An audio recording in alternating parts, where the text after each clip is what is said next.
I remember my grandmother when I was just a little boy, because she pretty well raised me, she and my mother. But my mother worked all day, and Grandma was the one that was home when we were small. She would probably have been around 60 at that time. And you know, every day of my life that Grandma spent with us, I think I heard her say, "I'll soon be gone, dear, I'll soon be gone." Well, you know, it got to a point we thought Grandma was never going to go. Now, we didn't want her to, of course. She was a dear soul. She really was. But Grandma kept saying, "I'll soon be gone." She was 94 when she left. 94. And from the time she was 60 until she was 94, she was saying, "I'll soon be gone." Now, around the same time, I had a young friend of mine, Bob Yates.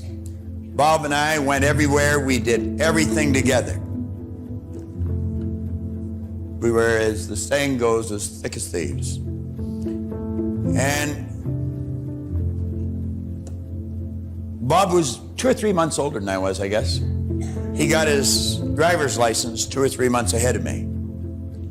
And I remember Bob had this sort of a panel truck. But it was on July the 9th, 1951, Bob was coming in the Kingston Road Highway. And there's one area that some of you would be familiar with where you can either go along onto Danforth or cut down onto Kingston Road. And Bob was cutting on down to Kingston Road, and it was necessary to go under a concrete overpass. And as Bob come down there, wham, just like that, he hit that concrete overpass, and like that, Bob ran out of sand. 16. Now that was a terrible impact in my life. I'll never forget it. But if you had asked Bob a half hour before that how much sand he had in the top of his glass, he probably would have said half a century for low. He didn't have a half an hour. Now, I choose to believe that we all hope that we're going to go to bed tonight. And we're going to get up tomorrow morning, we're going to go to bed tomorrow night. But none of us know with absolute certainty whether that's going to happen or not. There's absolutely no way that any of us can tell how much sand there is in the top of our glass. I don't know how long I'm going to be here, but I'm going to try and change as many lives as I can while I'm here. Thank you.